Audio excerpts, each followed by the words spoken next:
Yeah, hi, my name is Ahmed. I come from the glorious country of Iraq, and I'm a born Muslim.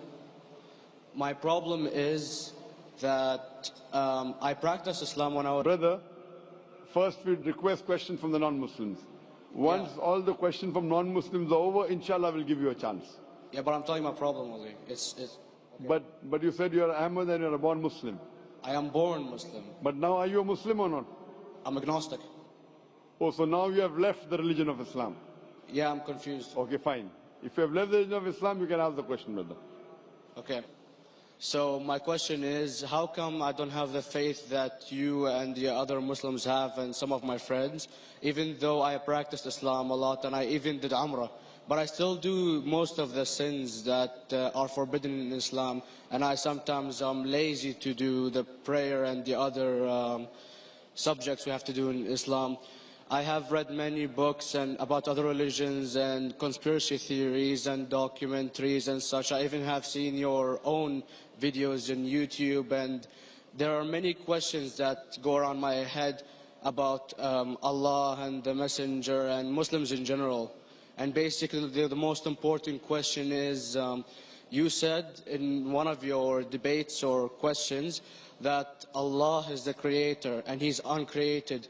But I have realized, how can the uncreated exist? And if He exists, how can we notice Him? How can we see Him or hear Him or feel Him or know of His existence if He's uncreated in our own dimension or so? That's one of the questions. Brother Ahmed said that he is a born Muslim. He comes from Iraq. He read the Quran, he read the books, but he commits many sins. He believes maybe sometimes he's agnostic and he's lazy for praying. Brother, before I answer your main question, if you do sins and if you're lazy for praying, that does not make you a non-Muslim. As long as you believe that praying is fard, sometimes you miss, it's a sin. It's a major sin that you sometimes don't pray, but that doesn't make you a non-Muslim. If you say praying is not required, then you're doing kufr. But if sometimes you do sin, sometimes minor sin, sometimes major sin, it is haram, it's forbidden, but that does not throw you outside the fold of Islam. There are sometimes waswasa of the shaitan asking you, oh, you're a Muslim, but this is wrong in Islam, this is wrong. And it does deviate the person's mind. At that time, maybe your iman may be low. But these things should not make you consider that you're non-Muslim. Regarding a question that I mentioned in my speech, and you're right, that Almighty God is the creator, but He Himself is uncreated. You ask the question, how can the uncreated, how can we see the uncreated, and how it's possible? Allah subhanahu wa ta'ala is Khaliq, is the creator. And by definition, He's uncreated.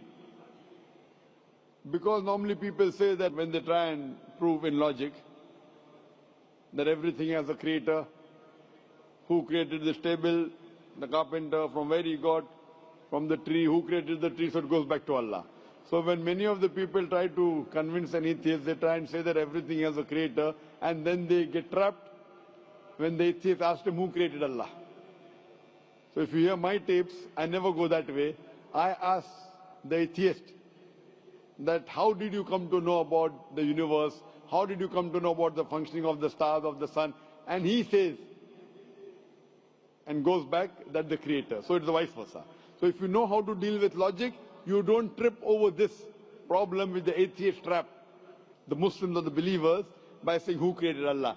By definition, Allah is uncreated. And if you ask the question, who created Allah? If you have heard my tapes, I give the reply, that suppose a person comes and says that my brother John. Yeah, I know, I saw that, I heard that's funny, but I mean, how does he exist if he's uncreated? Not that is Allah. Yeah. That's the difference between you and Allah. How does he exist? Means he was existing. He doesn't have a beginning. You and I have a beginning, that's human being. So that's the difference between us and Allah. You can't say that Allah has to be like us. If Allah is like you and me, why should we worship Him? I see, but have you heard of the phenomenon, the Big Brother? used by various orders and political agendas to control the people and such by implementing it into multiple gods, and then later on it became a monotheistic religions all over the world to make it easier for Big the Brother, people to... sorry, I've never heard of the religion Big Brother. It's not a religion, it's like a theory, an idea, basically. What does it say? Yes? What does this idea say? What does it say? Is that when you have a big brother, it's easier for you to live life. When you have someone watching you the whole time, understanding you the whole time, protecting you the whole time, being with you the whole time, and you can talk to him, although he never talks to you back, maybe in your dreams, do it to your mind and such, it's easier for you to live. While a human who does not have a big brother and is not easily controlled into doing so and is having complete freedom is a danger for the major ruling powers and such. What does this say? I don't understand. Big Brother may be there, Big Brother may not be there. What does it have to do with Islam and God? What does it have to do? Because basically Allah is watching you the whole time. So you want to say that Allah is like a big brother?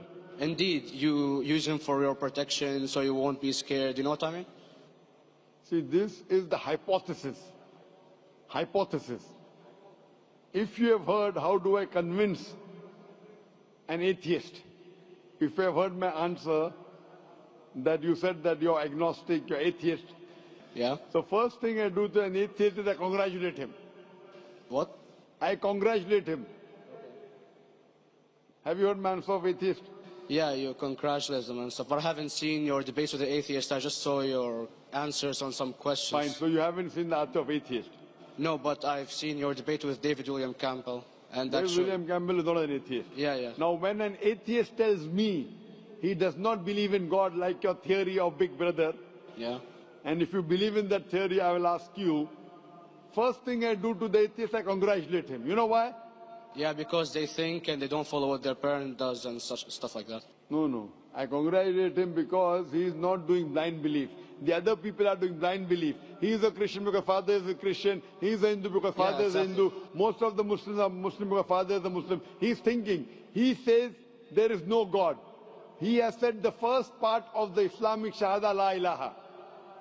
The reason I congratulate him is because he has said the first part of the Islamic Shahada, Islamic Creed, La ilaha. The only thing I have to do is illallah, which I shall do inshallah. So if you have heard my answer, an atheist becomes an atheist because he believes in science, he believes in logic. Or I ask him that if an equipment is bought in front of him, which no one in the world has ever seen, and if the question is asked that who will be the first person who will be able to tell you the mechanism of this new equipment, what is the answer? Of course he's going to tell you the producer or the maker of this equipment. Creator, producer, maker. So when we ask him questions that how did this universe come into existence, he will talk about the Big Bang. This what we're going to talk is already mentioned in the Quran 1400 years ago in Surah Anbiya chapter number 21 verse number 30. Avalam yaral lazina kafaru anna samawati wal arda kanat ratkum fataknahuma. Do not the unbelievers see that the heavens and the earth were joined together and we clove them asunder. This what you came to know 50 years back is mentioned in the Quran 1400 years ago. Who could have mentioned that? Well, in various civilizations in like 2000 or 5000 BC before Islam came or Christianity itself, there was various civilizations that are good in astronomy and they know more about our solar system than we do now, sadly. Brother, your knowledge of science is little, not in-depth. I do agree. There are certain things which were known as hypotheses. For example, we came to know, we were proved that the earth was spherical in 1577.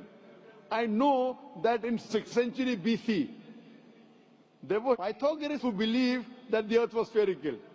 But the same Pythagoreans who believed the earth was spherical also believed that the earth was the center of the universe, which is wrong. You show me one civilization which believes 100% what the Quran has mentioned. I challenge you. What you say, so do you mean to say there was a person who said, okay, this civilization, out of 100 things, these 2 things are right. Out of 100 things, these 5 things are right. Out of this 100, and picked and chose. Who can do that? No one besides the Creator.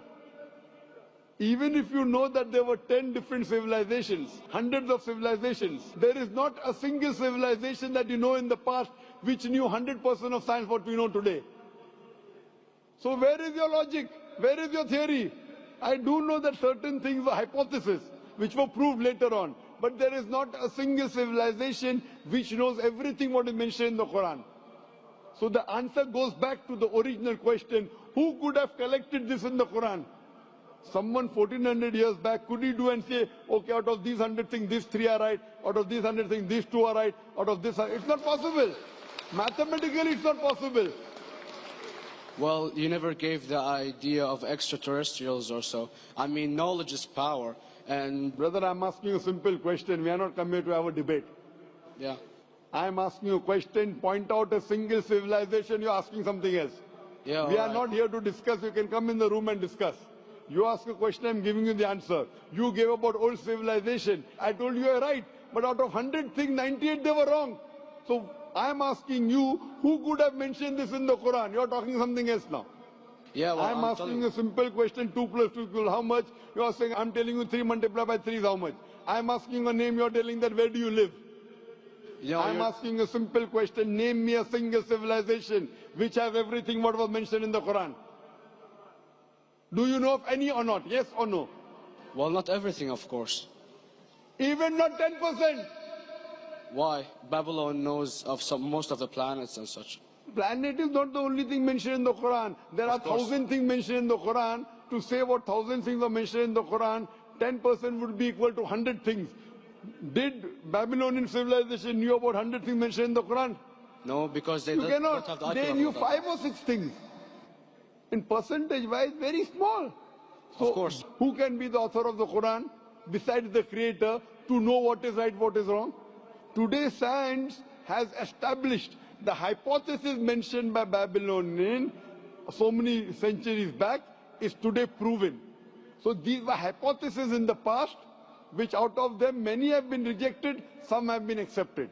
So to collect all which is 100% correct has to be from the creator and no one else. Hope that answers the question.